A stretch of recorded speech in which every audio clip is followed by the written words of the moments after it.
cannot, we must not, we will not leave our citizens behind. We're going to be focused on jobs, economic vitality, and bringing Philadelphia back from this economic crisis. We're working every day to make this a safer city. Here in Philadelphia, we know how to get things done. We are sick and tired of being sick and tired about life deteriorated properties in this city. We are the smart choice. We are the smart city, ready to go. We are incredibly excited about this farmers market as a part of our Get Healthy Philly initiative.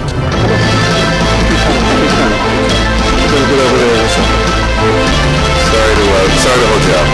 This is another moment of great progress here in our city. I'm pleased to be joined by Council President Darrell Clarke, J. Shane Kramer, Executive Director of the Board of Ethics, Judge Beck, who is, of course, a member of the Board of Ethics, Stephanie Tipton, who's our Chief Integrity Officer, and she could not be here, but certainly want to give thanks and recognition to our former Chief Integrity Officer, most recently, Hope Caldwell. Recognize our Inspector General, Amy Curlin. Thank you for being here. And you're going to hear from a few of the folks up here in a second. I'll make some remarks. The Council President is going to make remarks, right? Shane Kramer, and then there'll be an official bill signing.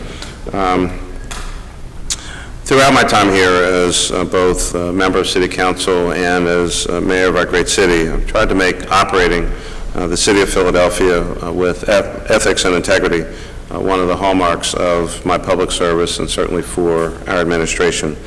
I believe that we've worked in partnership in so many, many ways and work hard each day to earn the public's trust in our city government. We've made changes at places like the Penn's Landing Corporation, which transitioned into the Delaware River Waterfront Corporation, doing a fantastic job at development. Working together, we implemented the Actual Value Initiative, rewrote the city's zoning code, strengthened the Office of Inspector General, created the Chief Integrity Officer position, and consistently release data, this open data concept here in Philadelphia. But there's always more that we can do. Today we're talking specifically about shining a light on our elections process by expanding the reporting requirements for organizations that fundraise for the purpose of spending money on city elections. Under our current system, campaign finance information is disclosed, in my view, either way too long before or too close to an election for the public to truly adequately scrutinize and evaluate how candidates' campaigns are funded and by whom. And due to deregulation or changes in the law, or at least court opinion, by the U.S. Supreme Court, spending by independent groups during elections has increased exponentially. Most recently, a large proportion of the money spent on the Philadelphia mayoral primary came from independent groups, technically not affiliated or in any coordination with a particular candidate. Philadelphians, though, had every reason, and I believe a right, to know about who was spending money during the election and for every election, and who they may have been supporting and the source of those funds. I want to applaud the Board of Ethics for recognizing this hidden aspect of our local electoral process and proposing this legislation to actually do something about it. But I really want to thank Council President Darrell Clarke and all the members of City Council for advancing this bill through Council. It's one thing to have an idea, it's another thing to take action, and City Council, led by the Council President, took action. The Ethics Board, which is charged with enforcing our city's campaign finance laws, has wisely included in this bill more robust disclosure requirements, which will help all of us to evaluate potential violations of those laws in a timely manner. Policymakers, the courts, and the public have long recognized that the best way to check the potential influence of campaign dollars on the decision-making process in the government and by elected officials is to require public disclosure of who is spending money on what elections. Philadelphia needs this sunshine legislation to help hold all of us as elected officials accountable to the public and to continue to bolster confidence in our local government. And so again, It is with great pride that I'll have the opportunity to sign this legislation, but that doesn't happen unless City Council takes action, and action it took with the leadership and the introduction of this piece of legislation that came through City Council, and that came as a result of the work of Council President Darrell Clarke. Thank you, sir. Thank you, Mr. Mayor. Good afternoon, everyone. First, I'd like to say that good things happen when people work together. Mayor, we were here 3 weeks ago, and we were signing a bill on the lease of the airport, and we talked about the ability to collaborate and how successful that was. And in this particular case, again, we have always collaborated on a very important initiative, and I just want to say that it is, again, a template for how things get done. So I want to thank everyone for participating. I want to thank the Ethics Board for not only this, but working with us on the gift bill. Thank you for your great work. Guys, we really appreciate having that opportunity to get together and get some things done again. I want to thank the mayor for being a leader in this, not only as the mayor, but prior to that as a council person representing the 4th Councilmatic District. It's been a great experience. When I think about this particular issue, and I always think in terms of the reality as it relates to being out in neighborhoods and talking to people and their interaction with the constituency that you represent. And I think the thing that makes me feel good is when a person walks up to you and say, you know, I really trust you, I'm going to support you. And there's nothing more important than that. So that's why it's important for us to put in place initiatives that ensure for even those that may want to go a little over the line, that we outline and lay out in clear terms what in fact you should do and what in fact you should not do. So being as a part of the council, and I want to thank all my colleagues, in particular Councilwoman Tasker, who couldn't be here as a co-sponsor, and for the unanimous support for the members who are working on this legislation, along with the Ethics Board and the administration for crafting what we believe shall be something that will make it clear who is supporting what candidate and for what office, and put people in a position to cast their vote based on understanding all aspects of that particular person's candidacy. So I want to thank you guys. Thank you, Mayor. Thank you, Shane. Members, all the members of the Ethics Board. Thanks, Amy, for continuing to do great work. And thank all of the people who have collaborated. My staff person, John Christmas, is not here today. He actually did real good work on making sure that we got this together. So guys, thank you all so much. Look forward to signing this, and look forward to continuing making sure that the level of transparency and all of the work we do is clearly above and beyond reproach. So thank you so much for your support. Thank you. Thank you, Mr. Mayor. On behalf of the Board of Ethics, I'd like to thank the Mayor, City Council, and especially Council President Clarke, and also Councilwoman Mario Tasco, for passing and approving this important amendment to the city's campaign finance law. As Council President Clarke and the Mayor have already suggested, this amendment represents just the latest in an ongoing effort, collaborative effort between Council, the Board, and the Mayor to improve the city's public integrity laws. And this new disclosure requirement will ensure that the public will be fully informed about who is spending money to influence city elections, and puts Philadelphia in the vanguard of an effort to shed light on super PACs and nonprofits that have been spending millions of dollars nationwide to influence federal, state, and local elections since the Supreme Court decision in Citizens United back in 2010. I should point out that the law is now in effect, and the first new disclosure round will be due on September 22nd. So soon the board is going to be announcing training specifically directed at the new disclosure requirements to help political committees and other groups to comply with the new requirements. In closing, I'd like to once again thank the Mayor, City Council, and Council President Clarke for acting so quickly to enact these new disclosure requirements. Going forward, the public is going to have access to much more information about paid efforts to influence their vote. Thank you. So we're going to move over to the chairs, and then we'll come back for any Q&A.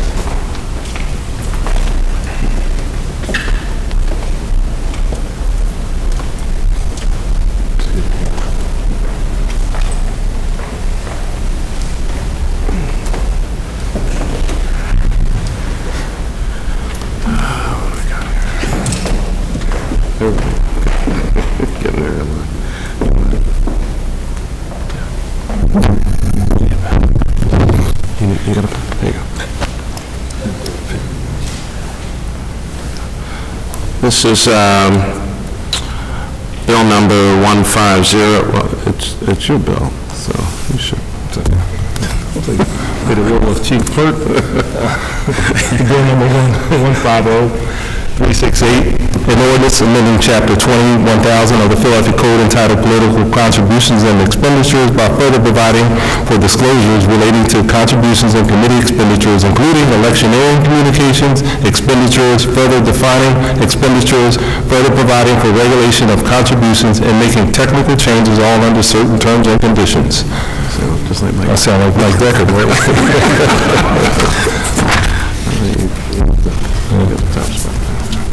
Thank you, Mr. Mayor.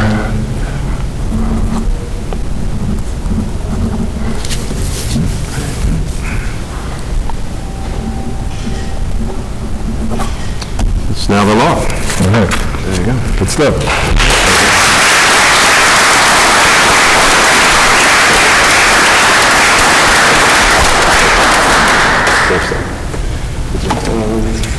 So, we'll be glad to try to answer any questions that you might have on the legislation that was signed today. Any questions? Okay, you still believe there's just still too much money in politics generally, no matter how much you disclose or force folks to disclose? No, I mean, I guess it depends on how you define too much. I mean, it is what it is.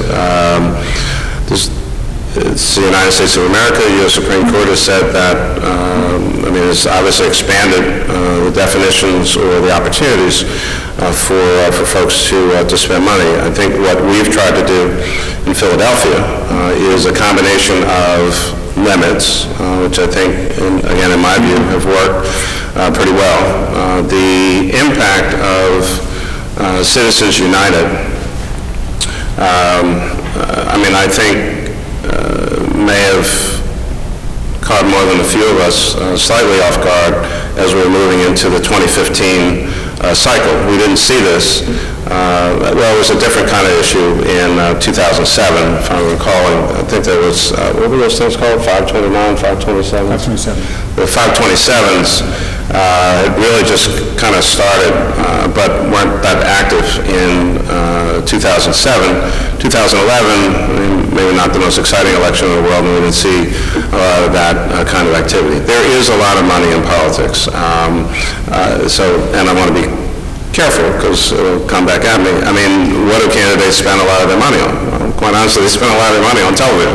So, I mean, if you all want to give everybody free ads, that might be a different story. Probably not going to happen. So the remedy here is we have a combination of limits, at least for the things that we can limit, and now greater disclosure for these entities that technically are not directly tied to a particular candidate. They're supposed to not coordinate with a candidate, but at least we'll know for that next ad that goes up, beyond the disclaimer that's down the bottom of the TV screen, who is giving the money. And I think the public then gets to evaluate that candidate not only on what they're talking about, but who's supporting them, even in an unconnected way. I mean, I think there will not be perfection in the system. The most you can do is try to make sure that people are not abusing it, that there is disclosure, and at the same time respect what the U.S. Supreme Court has said, which is, money is speech.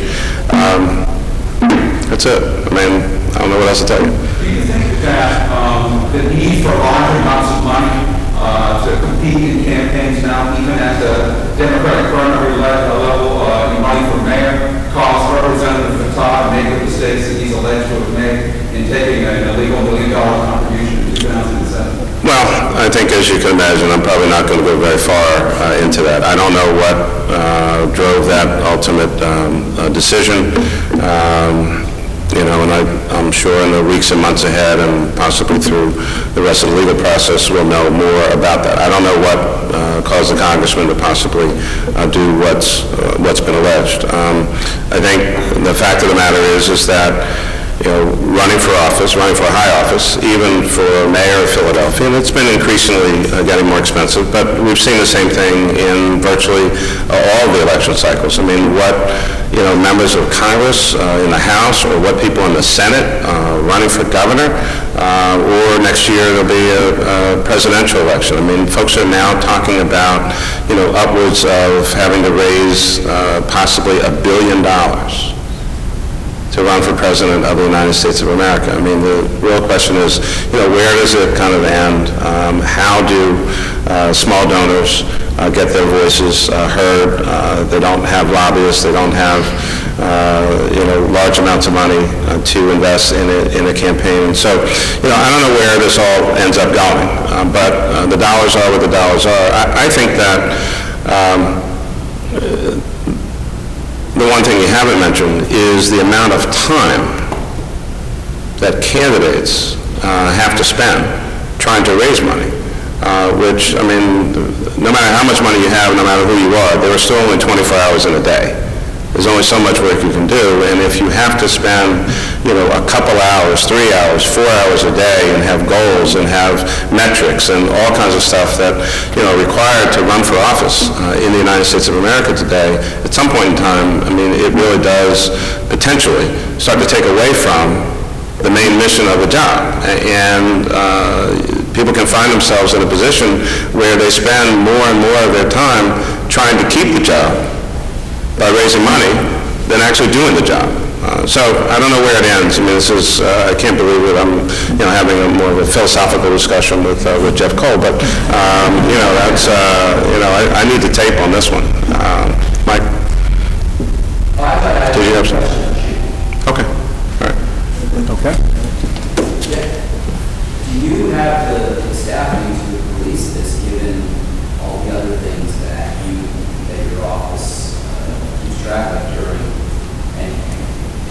Well, fortunately, we have mandatory electronic filing. We're updating the database and filing system to accommodate the new filing requirements, and so we do have the capacity to accept the filings. Now, to your point about reviewing these filings, that's another question. We've got a very effective staff, a small staff of only 4 people really that are reviewing this stuff. We could always use more resources if anybody's listening. But we can use electronic methods to comb through the data and make comparisons to see if there are misfilings, omissions, and misstatements. So eventually we'll get to review all of it. It just is going to take us a little more time with these additional filings, but we can handle it. And just under the restrictions apply just to city races? That's correct. Mayor, since you don't think you should have a philosophical discussion with me, let me ask you this. No, I love having a philosophical, of all the discussions I could have with you, Jeff, I would love having a philosophical discussion. Do you think, Mayor, that your constituents here in the city of Philadelphia are going to be poorly served if Shaka Fatah remains in office as he claims he will throughout what is likely to be a very long and aggressive prosecution? Will the city residents be poorly served if he remains? Well, as I said yesterday, an indictment was made yesterday. The congressman has, as any person, a right to due process. We still in this country have the fundamental concept that people are innocent until proven guilty. He will go through whatever part of the process he decides to go through, and at the same time has to figure out, as an elected official, how to best serve his constituents and this city, while he does obviously have some additional challenge and burden related to now a very personal matter for him and his family. I don't know how he's going to spend his time. I have not had a conversation with him. He has been dealing with some aspects of this particular issue, which culminated with yesterday's announcement, for some time. I can tell you during all of the time prior to yesterday, I've had any number of interactions with Congressman Fatah. He has been very active in serving his constituents and this city. Obviously, yesterday may change some things, and he'll have to figure out how to best serve. But it's not for me to give advice or opine. He is an independently elected official. It is his responsibility to figure out how to balance his duties, sworn duties and responsibilities to serve, while at the same time handling a very personal, though public, matter. That's as far as I'm going to go. Reporting in the newspaper today now lays out a series of politicians who've had trouble in the city of Philadelphia, and again sort of laying out this idea that the city struggles still with allegations of corruption. Speak to that, Mayor. You are the president of the council here. Do you believe somehow you've been tainted by yet another allegation against a high-profile Democrat? I'm not sure. You had a long string there. I'm not sure I understand the question. The city of Philadelphia being unfairly painted as, in essence, corrupt by a number of people who seem to be indicted or troubled or...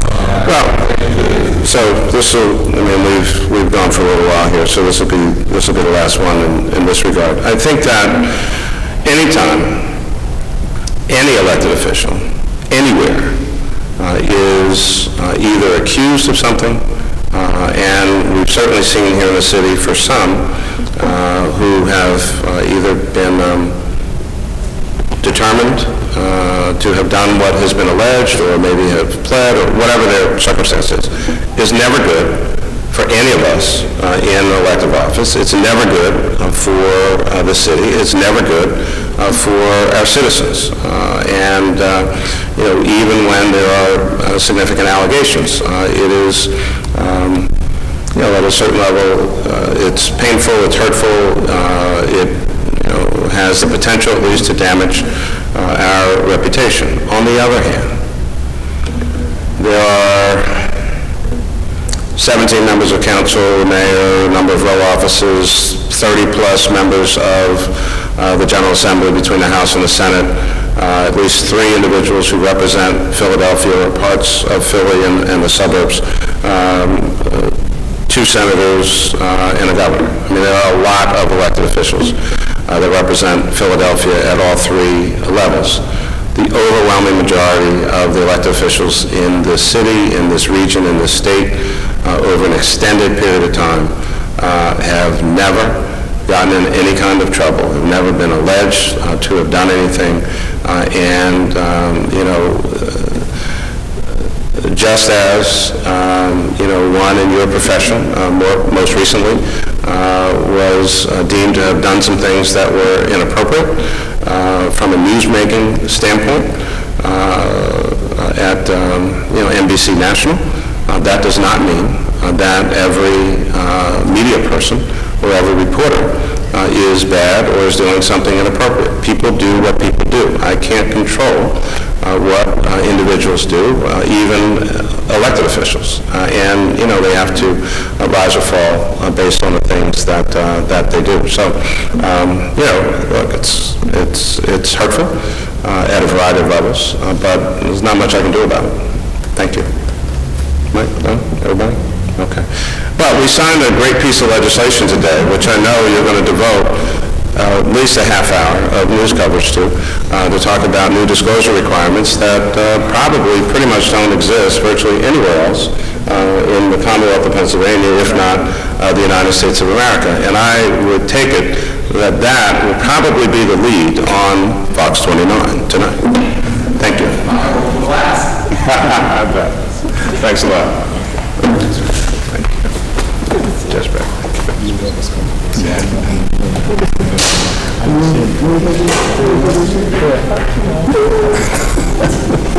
History tells me that that's probably not the case.